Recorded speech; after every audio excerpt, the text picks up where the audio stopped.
Hi everyone, this is Ken Rakowski. Welcome to Metal Mentoring, where we take one of the amazing speakers from Saturday and we hang out with them for an entire hour and find out what they're doing and how we can learn from them, plus where we can help them. This guy knows how to find 1 million followers. Platforms we'll dive into, and we'll talk about what's really relevant and really what's it take to have true engagement and understand who your followers are and what your responsibility is to them. Kane understands the idea of 1 million because that's the title of his book, 1 million followers. So let's start really quick. I really messed up. I screwed up. I bought followers. I feel like I'm in this perpetual hell because I don't know how to get rid of them. It's like inviting someone over to your house and they will never leave. Tell me there's some way to get out of this horrible hellhole of bought followers. Well, the focus really to get over that, or any focus, is less about the followers and more about the content and how you can contextualize your content to play to what the algorithms are looking for to give you maximum reach. Because every social platform has an algorithm that dictates how much or how many people actually see your content. So a lot of people get so caught up in followers when in reality, you could have all the followers in the world, and yet the algorithms don't give you reach to reach them or even beyond that because your content's not structured in the proper way. So that's how I like to kind of switch the focus of the conversation based upon that, because there's so much misinformation about there around followers, the importance of followers and things of that nature. But they are important, aren't they? I mean, it seems like people look at the followers before they even look at the engagement. Yeah, I would say, listen, so I started off in the film industry, and the movie industry looks at that number as a validation metric. I know the publishing companies look at that, and big podcasts and things of that nature. So I'm not diluting the value of a follower and the follower number that you have in terms of what it can do for you. I'm just saying, when I'm working with clients from a strategic standpoint, is I never want to look at just the follower growth side of things. I want to look at the holistic strategy and how you're going to maximize those followers and actually maximize social platforms through the content that you create. And it's kind of like getting in shape. I mean, you could get to that perfect weight and that perfect body structure that you want, but you just can't stop after that. It's a constant continuing effort, isn't it? 100%. You've got, even today, like our team, we're probably through our clients, we probably generated over 50 million followers and about 40 billion views. And we're constantly testing and iterating and learning, because things shift, human behavior shifts, platforms shift, algorithms shift. So we're in this constant, never ending iteration process of learning how to get better and to effectively communicate at the highest scale. Got it. So for example, on Twitter, I was at 1 million. It's dropped now, but I used a service that followed someone if they followed me back and forth. It was just follow. And so I have this insane high number of people that I follow, plus, of course, I have a lot of followers. They're not engaged, but the ones that do engage, I could get 1 million to 2 million views to a video fairly easy, but I know it's not my group that's active. How do I look at my social platform and say, I need to get rid of, because I feel like I need to get rid of the weight that's out there. You're saying I shouldn't worry about that at all? I wouldn't worry about that at all. I would be focused on, okay, if you can consistently hit 1 million to 2 million views a video, that's awesome. So now how do we look at that? And how do we take that from 1 to 2 million to 5 to 10 million? Because that's the next level of growth, is like you've hit a plateau, and the plateau is good. Don't get me wrong, the 1 to 2 million. But if you really want to get out of that bucket that you're in right now, then it's like, okay, how do we look at not only your content, but references in the market that have hit that next level, and then reverse engineer and revise the content strategy to take it to that 5 to 10 million mark. And then once you get the 5 to 10 million mark, then it's like, okay, how do we push that to 20 to 50 million? By the way, guys, you have a question, pop it inside the chat. I'll unmute you so you could ask these questions too. We're diving into this whole idea of what's going on with social. What got you into it? Why social platforms is your thing now? So I started off, so I went to film school to learn the business side of film. And then I quickly realized they don't teach you anything about business in film school. So I figured that the most cost efficient way I learned about business, and it still holds true today, is to start online companies. So I started a few online companies when I was going to college. And then when I moved to LA in 2005 to pursue a career in film, it's when the entertainment industry started to reawaken to digital after the dot-com bust.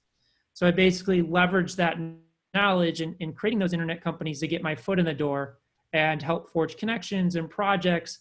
And then as I got intertwined with that even further, I just realized that there was a larger opportunity in the digital and social ecosystem that was just starting out, really. Got it. So it was all around that space. I was told that my mic is real low. I apologize, guys. I'll put on an external mic. So once you've learned about the film industry, you realize, and once you learned about the film industry, you realize since they couldn't teach you anything, you had to go learn about a completely different space, being social media. But everyone's a guru out there, and they don't necessarily know everything. So how did you learn it?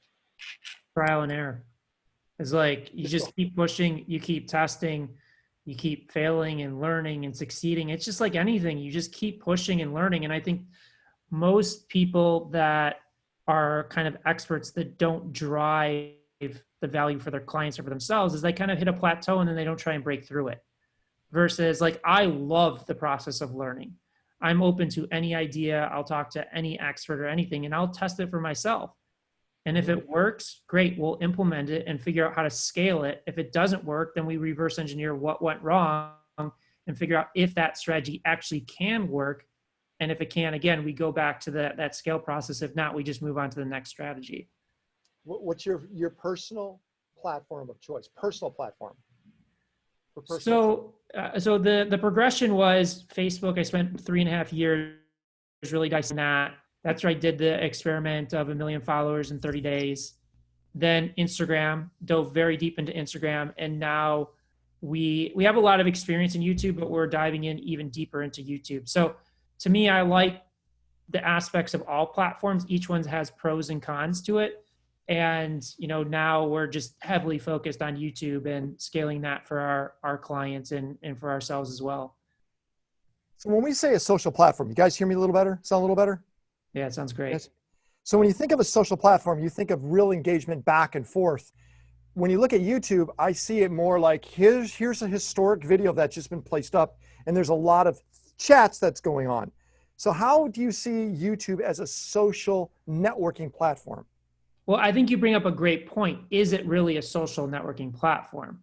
Now, you could argue that it's more of a search engine and more of a content consumption tool than a social engagement and social platform. I think it gets lumped in with that. But yeah, it's a great point. There's less engagement going on and more consumption. And one of the true benefits of YouTube is when you have the content on that platform, it essentially lives forever versus Facebook, Instagram, TikTok. It's very short bursts, and the length of the life cycle of that content is very short. And also with those other platforms, it's more short form consumption behavior versus YouTube. If you play it right, you could get somebody to watch 7, 10, 15, 30 minutes, upwards of 2 hours at some points if you have really, truly remarkable content. Whereas the other platforms, you're struggling to get it to that 2 to 3 minute mark. And you think that YouTube drives engagement to the other platforms? It can. If it's a really personality driven channel, we see oftentimes somebody with a really strong YouTube presence can drive a higher correlation of engagement on other platforms. But again, it's not to say just because you master YouTube, it is going to correlate, because we do see examples of some of the biggest YouTubers that can't figure out how to cross-pollinate to Instagram or Facebook or TikTok. It's so true, isn't it? I know you mentioned TikTok. That, to me at least, seems like it has the least amount of any form of engagement. Well, the interesting thing about TikTok is their algorithms are very favorable to new content creators. So you literally could have 10 followers and get a video with 1 million views. Now, that's right now. And we'll see what happens with the government regulations, and also as the algorithm progresses, because the algorithms always change. I think what they've done is really smart, but also you've just got to understand the type of content formats that work, and does that really play for the brand that you're looking to build in your business overall. And I'm wondering if Reels is going to take over some of that.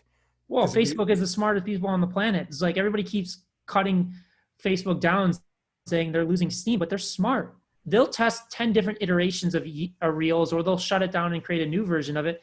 It's how they took out Snapchat with IG stories. People forget about how that happened.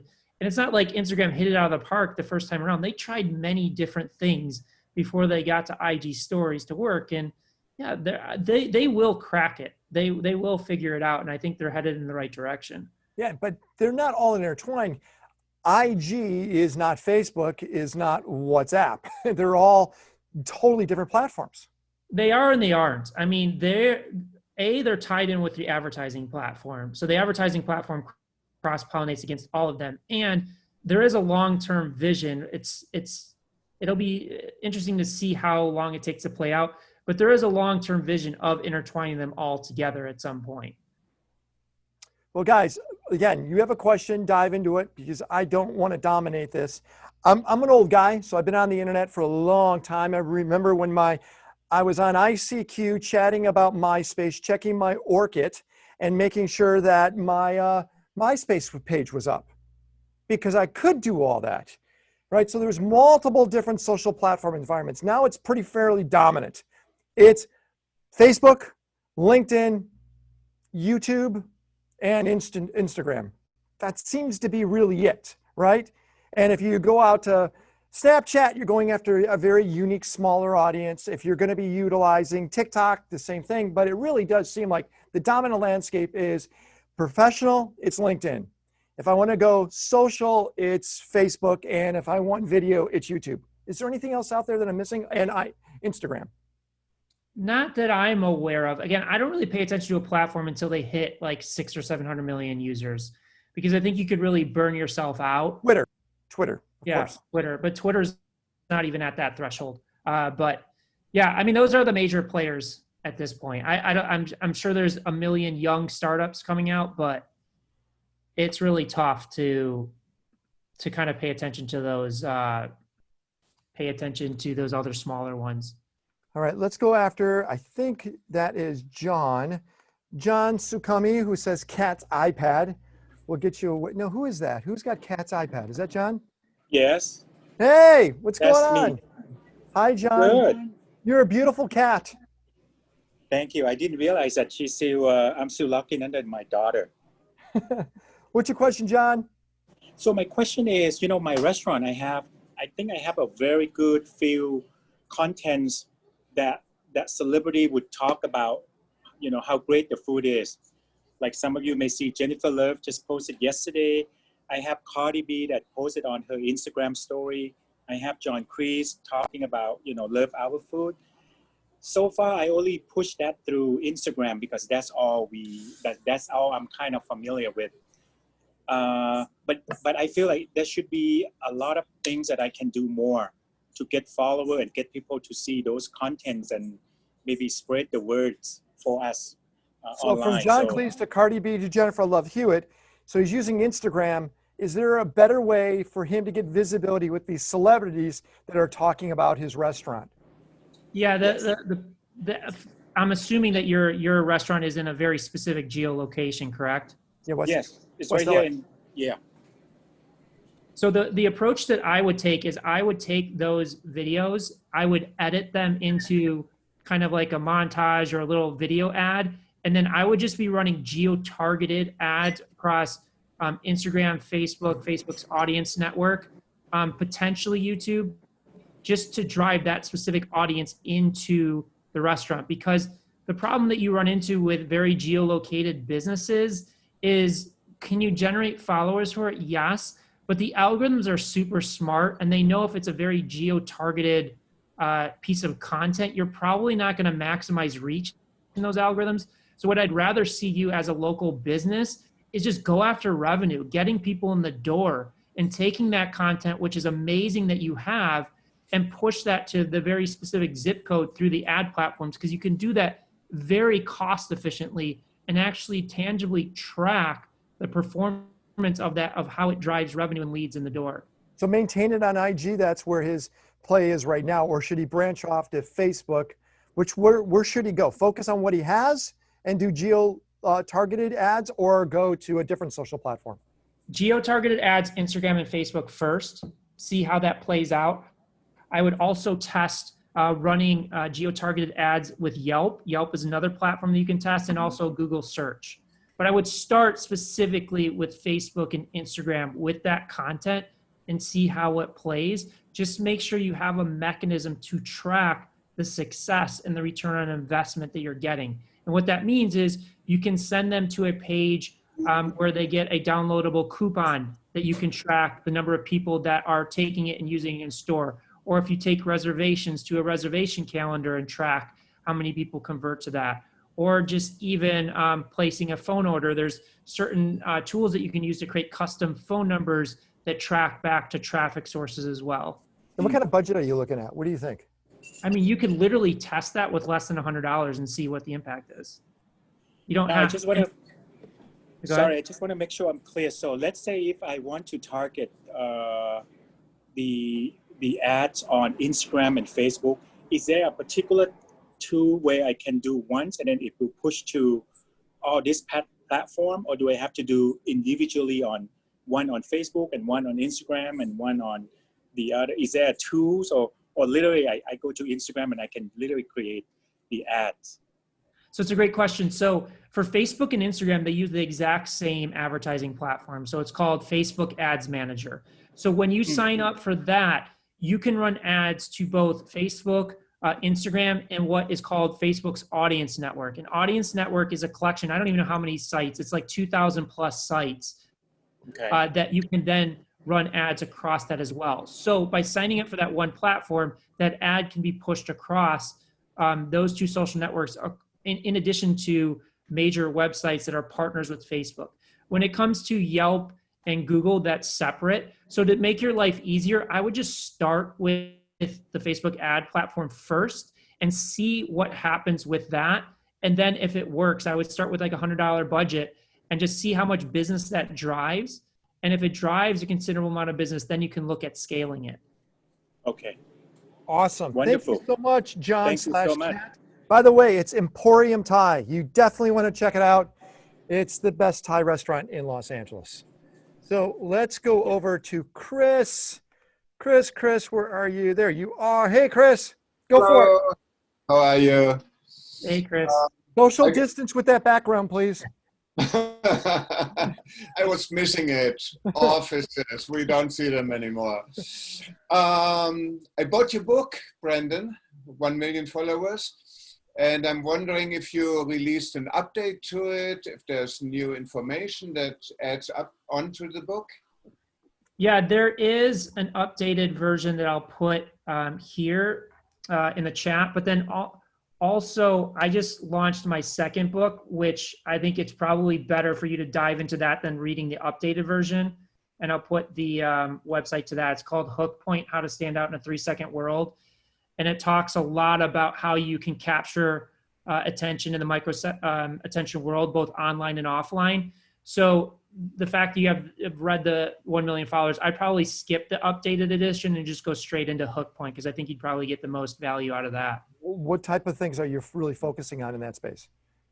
So a few things. One, we talk a lot about the algorithms and how to tackle them and approach it, how to drive the most organic reach with content. But then we also talk a lot about advertising, direct response advertising. So we include my experience, one of my friends that sold over $1 billion worth of product online. And then we also talk about the offline component too, and how to leverage online and offline against each other to drive massive business partnerships.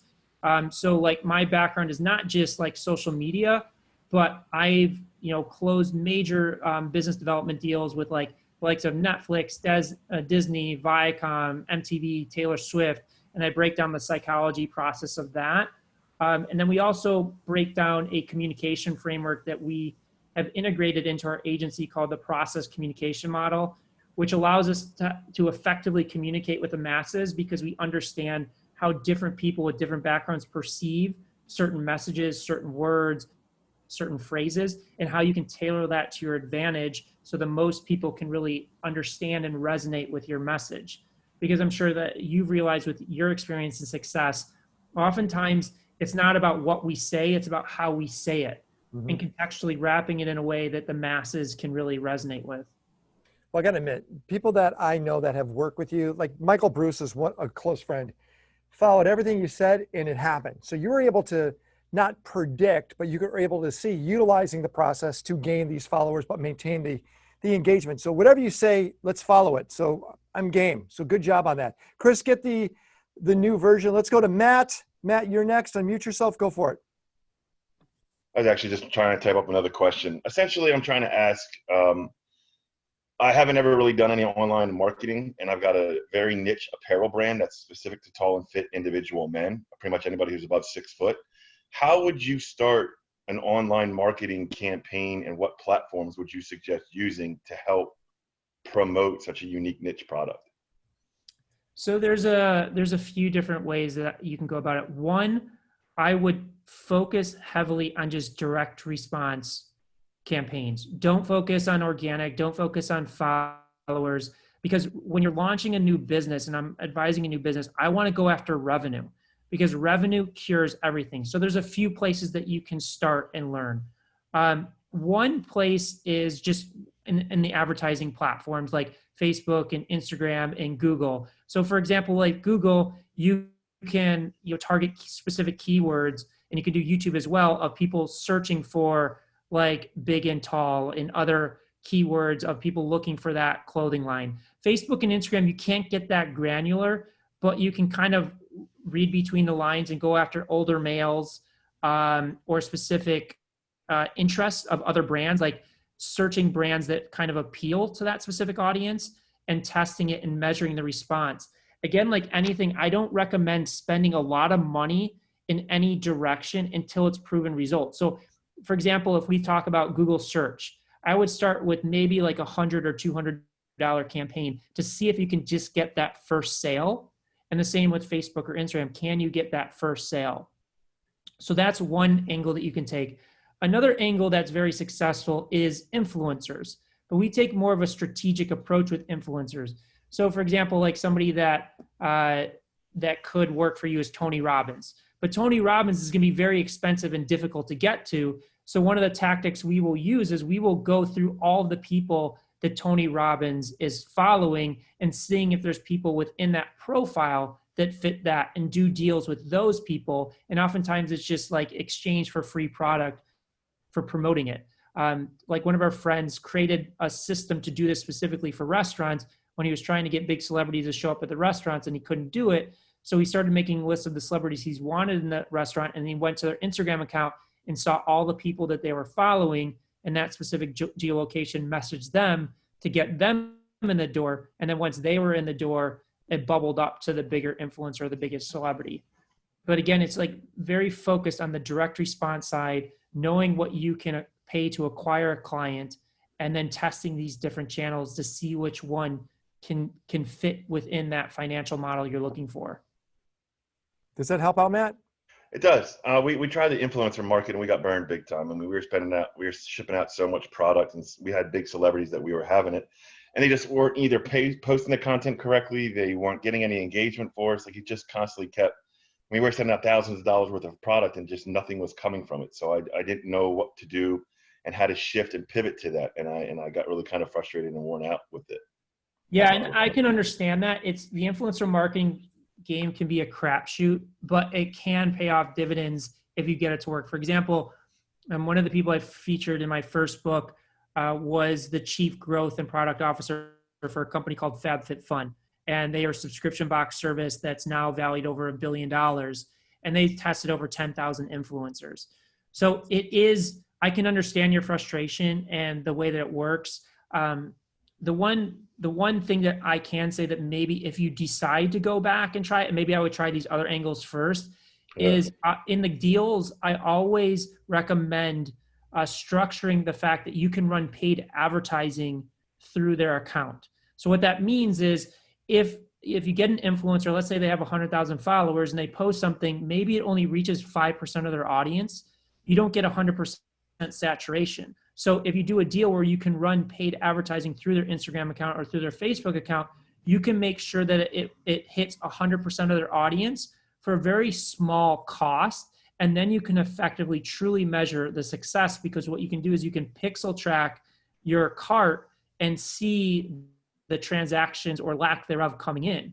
And if you do that with like 5 or 10 influencers, you may find an influencer that really moves the needle for you in terms of their content and their positioning and their audience, and then you can scale it. So for example, it was featured in the first book is with FabFitFun, they were testing all these influencers, and then they had Tori Spelling surprisingly do well. They didn't really expect it to, but she did this like live, this Facebook Live that was selling a lot of product, and it was converting at a really high rate and profitably. So they ended up spending $1 million into that video promoting it because it was just driving so much transaction and volume into it. So looking at the influencers, people kind of miss that fact a little bit, is they focus just so much on the organic side. With organic, you get this huge spike and then it drops completely off and it doesn't sustain.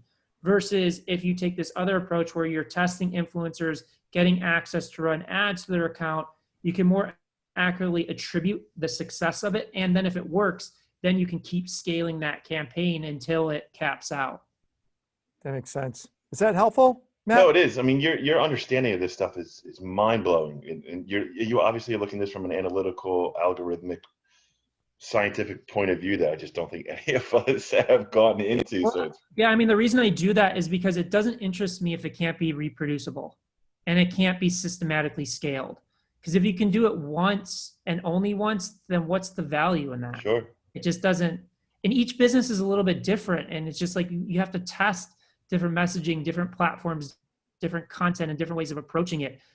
So I would just say that I understand your frustration with the influencers. I mean, I started in influencer marketing back in 2006. So I did the first ever YouTube influencer campaign for a movie with Jason Statham. So I've seen the growth and I've seen the cons of it and the failures, but I've also seen the successes of it.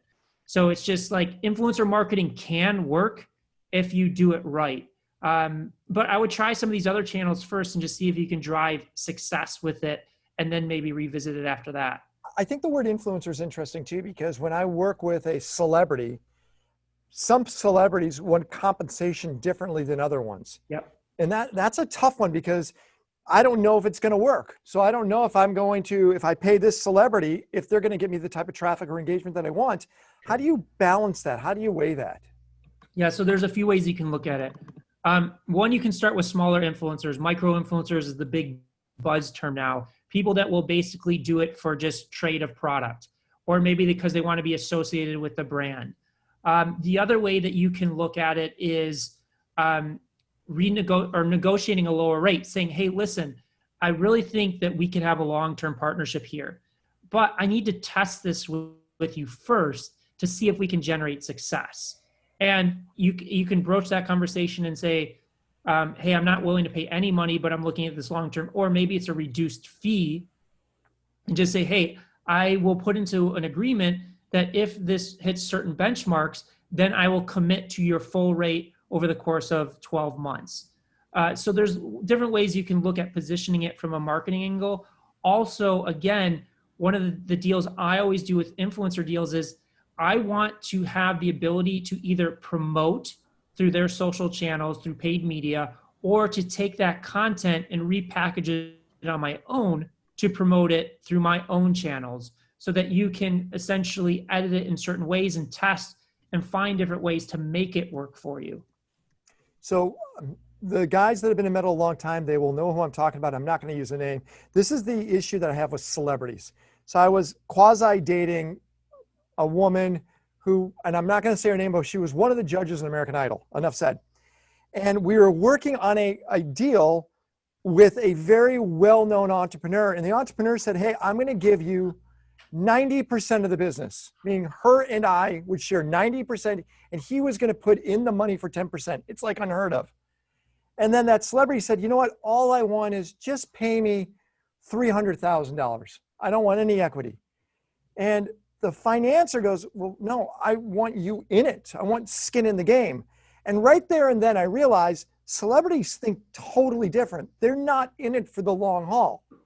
So when you see like a William Shatner, which we know, William Shatner changed the whole course of everything because he made a ton on Priceline, they don't think like Shatner short term.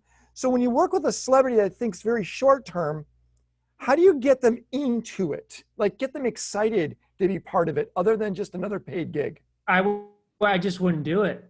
It's like if they're not motivated, then just because I never would do equity deals with celebrities or influencers because of everything that you just said. It's like if a celebrity or influencer comes in and outperforms everybody and then wants equity for more motivation, then sure, have that conversation.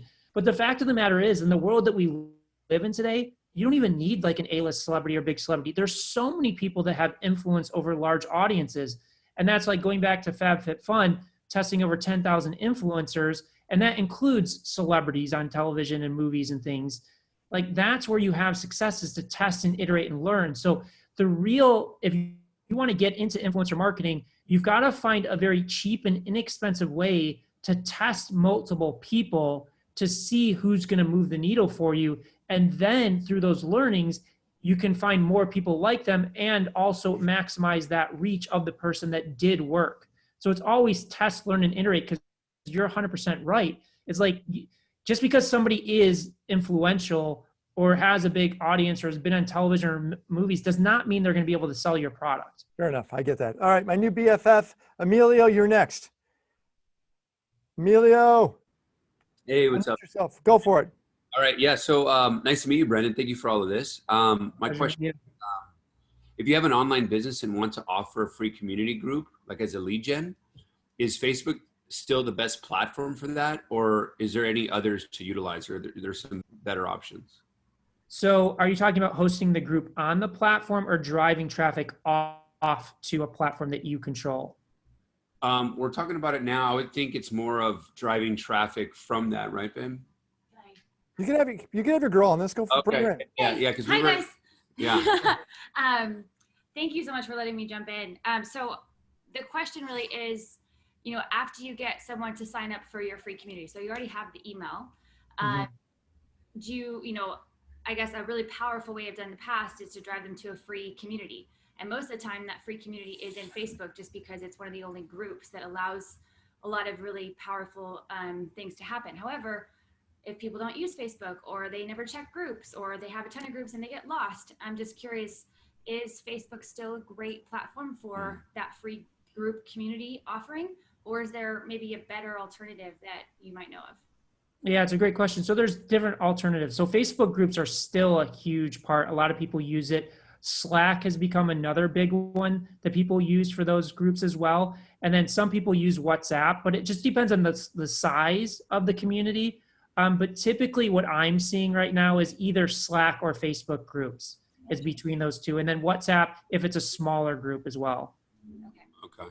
Awesome. Yeah, thanks for that. I know there's a bunch of other questions, so I might just maybe throw in another one there and then kind of get recycled into the group, because I have another question, but I'll let others kind of. It's no problem. All right, let's go to Dimitri Villard. Dimitri. Come on, Dimitri, unmute yourself. There you go. There we go. Hi. Dimitri. So is that a real background, or is that just a cool background? It's a background, but it's of my real garden. It's your real garden background. I like how we're taking pictures of our real stuff so we could freeze the moment. I get it. Okay, Dimitri, what's your question? Okay, so my question is,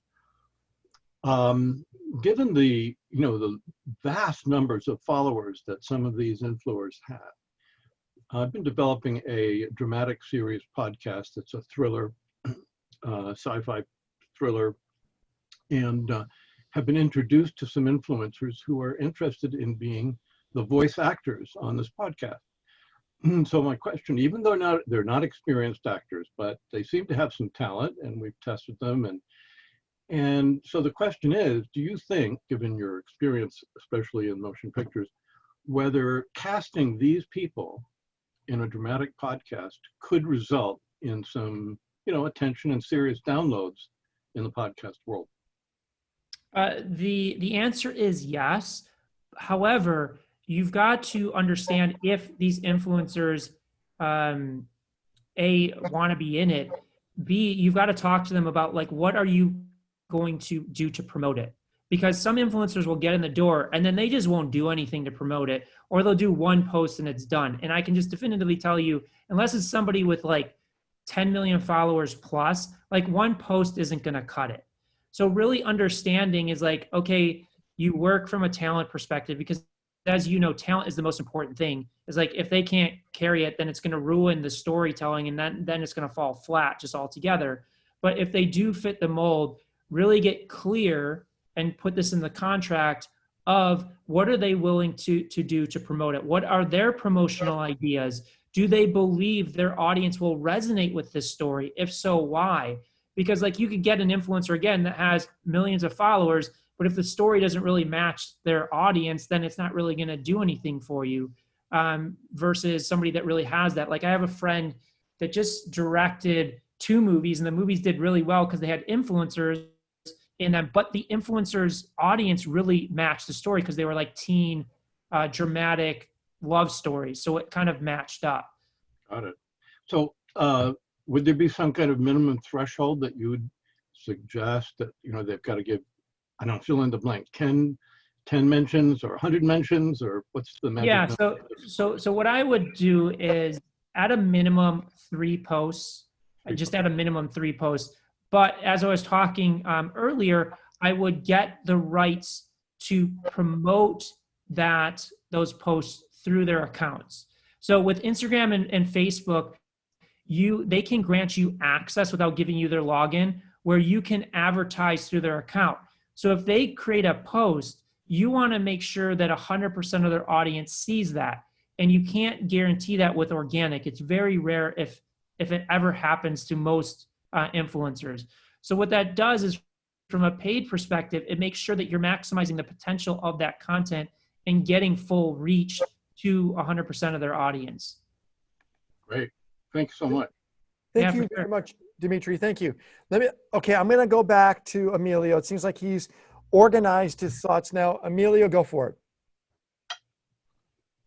Emilio. Yes. Okay. So yeah, also another question, Brendan, is should you focus on just one platform, like let's say Instagram or something, or put all your time and energy, should you focus all your time and energy on one platform, or should you spend time like studying all the major platforms and then repurpose all the content on all those different platforms?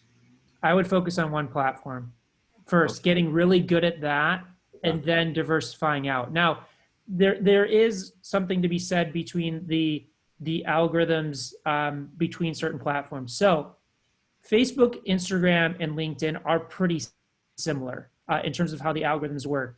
So if you master Instagram or Facebook, it'll typically correlate across platforms. It won't work that way if you start with LinkedIn and going backwards. YouTube is a completely different animal and a completely different beast. Yeah. But I would focus on just one, getting really good at it. And then, you can post the other content on other channels if you want, but just know it may not take off in the same way. And I just hate seeing people diluting their efforts. And the biggest mistake that people make is not just diluting their efforts, but they're just posting and not learning anything. Like, if you want to get good, you have to always set a hypothesis with each piece of content of, why do I think this piece of content is going to perform? And if it doesn't perform, reverse engineering, okay, why didn't it perform, and how can I improve it for the next piece of content? There's so many people out there that will just post frequency, like posting 2 or 3 times a day or posting every day, because that's what they've been told to do. They don't learn anything. And then ultimately they don't generate the success that they're looking for. Well, what do you think about the cross-platform tools like Buffer or Hootsuite that allows you to do multiple posts? We don't use that, because I'm not saying there's anything against that, but personally, I want to have myself and my team touching the content all the way through, because I think there's a detachment that happens that if you use a Hootsuite or any of these platforms, it's kind of like hands off, versus doing it yourself, really paying attention. How does you, like, for like a video, for example, and I can show you one of our data tracking sheets if you're interested in seeing it, Yes. But we track it like after an hour, after 24 hours, and we measure all this stuff ourselves to really determine what's happening. And I think that oftentimes people get detached from their data, they get detached from the process because they let these platforms do all the work for them. Brandon, I just made you co-host. Why don't you show us something like that? Okay, 1 second. Let me pull up the Google Sheet. And this will, I think, will help just kind of see the granular nature that we're paying attention to for the algorithms as well. Guys, keep on asking your questions. Put them inside the chat, please. Next person I'm going to go to is Harris. So Harris, you'll be next. Unless, Emilio, you have more to ask. Oh, no, I just wanted to say thank you. You know, it's more of, yeah, because I just want to be really efficient and effective, whether it's our team that we're developing and or ourselves. If it's not efficient and effective to, you know, whatever videos we're creating, to repurpose that and then kind of send them across the board. If it's just like, hey, if it's going to save us some time, energy, and effort to not do that and continue to focus on, like you said, like really touching it, reviewing it, studying it, then, you know, maybe we'll kind of hone in on that instead. Yeah, Awesome. and the biggest thing is quality over quantity. Do not get caught in this myth about frequency. It's not, I mean, YouTube did a little bit of frequency, but even some of the top YouTubers are only posting once a month. The algorithms are designed to raise the best content to the top. So I'd rather see you focus on creating one piece of content a week than one piece of content a day and really learning from it. Awesome. Thank you. Got it. That's great news. Okay, so what are we looking at? Okay, so this is one of our data tracking sheets. This is specifically for Facebook, and this is tracking over a 24-hour period. So, you know, some of the metrics that we're really paying attention to here is first the view rate. So what that means is it's views into reach. So it's views into reach. And what that means is a view is not counted until you hit the 3-second mark. So one of the biggest factors that the algorithm is looking at is how many views are you generating? Because if they give you reach and that view to reach ratio isn't good, we see like the minimum threshold is 30%. If you're like seeing like 60, 49, these are where like it goes viral. So again, this is just over a 24-hour period. So if you can look at like the view rate of 30, it's only generating 760 views versus like a 61% view rate, it's 475,000 views. And this is a key indicator of virality. Another aspect is like the share rate, which is shares into views, which is how many shares into views are you generating? That's another metric that they pay attention to. And then shares into reach. And then the last one is the retention graph, where we're seeing where people fall off in videos and how we can retain audiences. Another big thing is these platforms make their money based upon you staying on the platform longer. So any content that's building retention, generating more views to a higher view rate, triggers the algorithm to say, okay, this piece of content is holding the attention. It's holding people, it's getting people to stop. So I'm gonna, as the algorithm, I'm gonna push this to more people because that means those people are gonna spend more time on my platform. So that's kind of how we're looking at it, is like, again, view to reach ratio is like that first 3 to 5 seconds. That's why I wrote a whole book on just capturing attention in 3 to 5 seconds, because it's so critically important.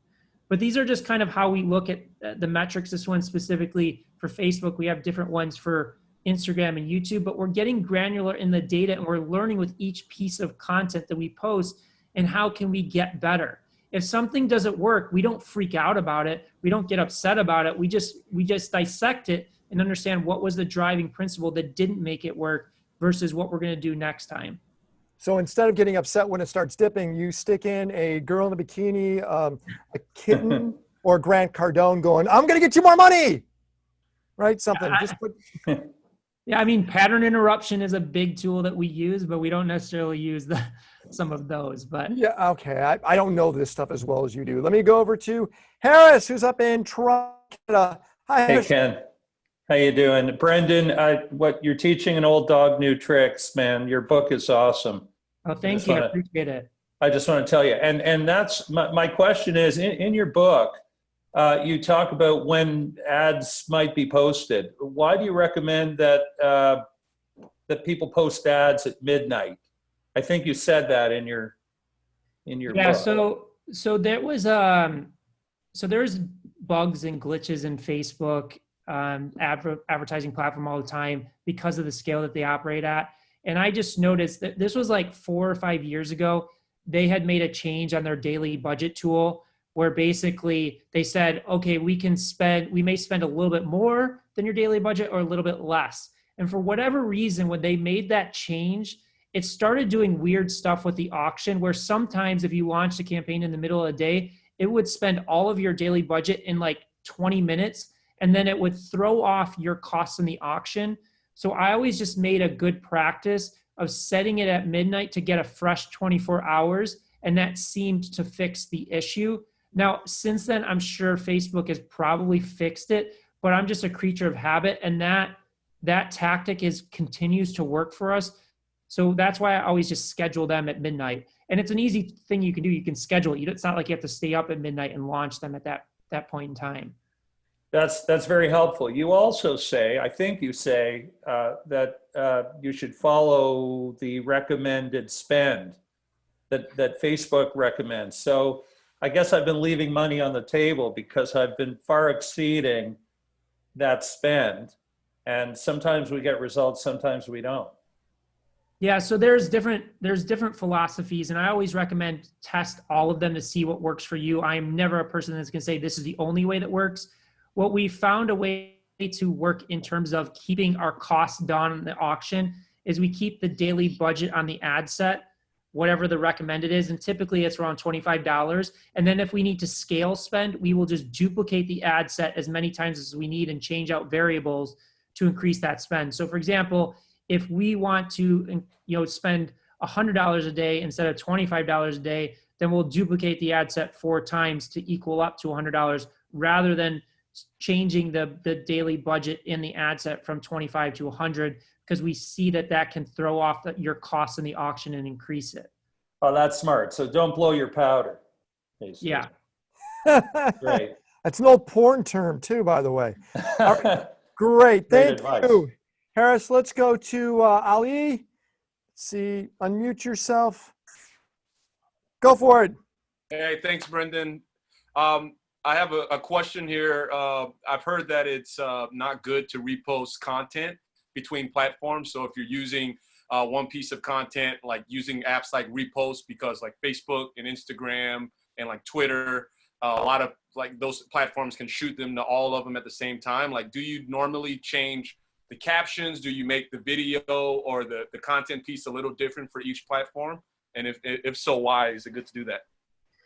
Good question. So yeah, it's a great question. So it depends on the content of reposting it. Like if you're reposting a music video, obviously that's going to get caught in the I'm blanking on the word, but there's certain things that the copyright platforms have built into place where they listen. All they can really do is go off of audio cues, not really visual. So it just depends on the content. Like you will see a lot of inspirational, motivational speakers posting meme videos and repurposing that. And it works very well for Facebook and Instagram. YouTube, not as much. But what you can do is do like reaction videos and things of that nature for YouTube.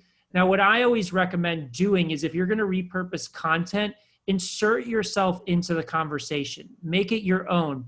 Whether you play the video first and then create commentary afterwards, or you stop and start the video and provide your commentary. Because can reposting videos that have gone viral in the past build more reach in the algorithm, more engagement? Yes. But the real question is, how is it serving your brand? How is it connecting people into you in doing that? And we've done a lot of testing and we see a lot of success in finding viral content and adding our commentary. We do it on my social channels sometimes. And we had a client that we took from 0 to like 850,000 followers in like a few months. And we're teaching him that format where he takes like viral TikTok videos or inspirational speeches and he brings his perspective on it. So that's kind of the way that I look at it, is making it your own in some way so it ties back to the brand. Gotcha. That was great. Thank you. Now, we talked about the Facebook, YouTube, and a little of IG. LinkedIn, to me, on the professional side is so incredibly important. Any tips or tricks you've learned on the LinkedIn side? Yeah, I mean, I've closed probably like $20 million plus off of cold outreach on LinkedIn. It's an amazing tool if you use it properly, but it absolutely baffles me at the misuse of the platform. Yeah. All of it, it's like thinking about how annoying is it when somebody cold calls you and tries to sell you something. It's probably the most annoying thing ever. Yet when it comes to cold outreach, people do the same thing, is they're just trying to sell, sell, sell. And it's the old adage is nobody loves to be sold to, but they love to buy. Right. And it's positioning it from value is like, how are you strategically providing value through your product or service instead of selling it? So most of my experience is less on the organic side. We have had some success on the organic side, but more of using it as a tool to identify key prospects that can lead to large deals and strategically testing messaging across those. So let's just say, for example, when we were building a paid media agency, we were targeting heads of media at brands and heads of media at media agencies. So we would probably extract anywhere from 100 to 500 leads. And then what we would do is subset message testing. We would do like one message to 20 people, another message to another 20. And we probably do like 3 or 4 messages at a time and A/B test them against each other to see what was really resonating to driving that. Now, we've also seen that what you can do is when you connect with people on LinkedIn, you can extract their email, put it into a CRM, and then create like a 3 to 5 email cadence that takes place over 7 to 14 days. And you can test it that way as well. It does seem like the exporting of data from LinkedIn is by far the best of any platform. Yes, because it's super targeted. Like literally you can get VPs of companies with employees of 5,000 plus that are in a specific industry or sector. It's super hyper targeted. And I find that the groups are great. So if I go into like a YPO group or an entrepreneur group, they have at least clustered the right people together. Now, of course, it's not like Facebook where it's everywhere from everywhere, where it's more targeted, you're right. But the data extraction is incredible on LinkedIn, but no one really talks about it. Yeah, I don't know why. Okay. I mean, we've had, again, like I closed Disney as a cold outreach on Really? LinkedIn. Yeah. So how'd you do that? Did you use a tool to go after the right person, or did you just find a friend of a friend that finally connected you to the right person? No, it was cold. I connected with them. And then again, the strategic psychology of the messaging that we sent to them, that like, again, we use certain communication frameworks. We study human behavior, human psychology to craft messages that has a higher likelihood of getting somebody to take the specific action that we're going after. So somebody in this call who I think is awesome, an amazing guy, is Brandon Adams, and this is his book. And I feel bad because I see his post on LinkedIn not getting, and they're specifically videos. They're very well done. I think they have great messaging, but he doesn't have a lot of traffic. How can you enhance the visibility of videos on LinkedIn? And again, I'm not throwing you under the bus, Brandon. Please don't take it that way. I'm glad you asked it for me. Okay. So it's a pleasure to meet you. So the one thing to focus on that we see across LinkedIn, Facebook, and Instagram is really that view to reach ratio. Is the biggest mistake people are making with the video content when they're not getting reach is they're not creating that pattern interruption where when people are scrolling, they stop. And oftentimes like there's like a few mistakes that people make with it is one, they're trying to convey too much information in those first 3 to 5 seconds and it overwhelms the viewer. So they scroll past it, or they use a meme card or some headline that is basically saying the same thing that everybody said before in the same way, or that headline or meme card is basically, they can read it and know what the video is about. And they're like, oh, I don't have to watch it. So for example, let's just say you're doing a video around meditation. And if you say like the meme card or the headline is meditation is the key to success. I've heard that a million times. I don't need to watch the video. Versus like a pattern interruption to get somebody to stop is meditation is a scam, subverting the expectations. Now, I don't believe meditation is a scam, but I would start off the video by saying there's a lot of people out there that I run into that have struggled with meditation and they think it's a scam. Now I'm going to share what I've learned over the past 12 years and told my friends that have struggled with meditation on how they can get better at it. You're kind of saying it needs to be somewhat clickbaity. Yes, but what clickbait means is that you don't have substance to it. So in the work that we do with clients is we will subvert expectations or we'll create that pattern interruption, but we also work with them on the story so it matches that. Clickbait constitutes, I'm just trying to get somebody to click, and it doesn't matter if the content matches up or not. So really, if you're struggling to get reach on LinkedIn or any other platform, it's because you're not capturing their attention in 3 seconds. And there's a balance there. You don't want to say too much. You don't want to say too little. It's just kind of measuring in between of how you make that work. And again, like in the new book that I have, Hook Point, like that's the whole book is just about this, because I think it's the most important thing that you can learn to be successful in this micro attention world that we're living in. My favorite YouTuber is Casey Neistat, who just moved down the street. And Casey does really well with his headlines inside his YouTube videos. And every once in a while even changes the headline on a video he's already made. And I've noticed that happen. Like, for example, I've just given up. That's the headline of the video. And you go, oh, wow, because I'm curious now. And it looks like he tests headlines. Do you find changing the headline or the title of a video is useful and to do it often? Yeah, well, YouTube's a different platform. So there's the click-through percentage on your thumbnail and headline is one of the biggest contributing factors of your success, in addition to the retention and watch time. But YouTube, the beauty of the platform is you can change the headline and thumbnail 3 months after a video is posted, and then it can take off. Unfortunately, with Instagram and Facebook, it doesn't work that way. But with those platforms is be constantly testing headlines and thumbnails and meme cards to see what moves the needle. Again, it's that whole concept of pattern interruption. How can you get somebody to stop and be like, I need to check this out? Because if you can't do that, you're never going to get reach. You're never going to get anybody to watch your content.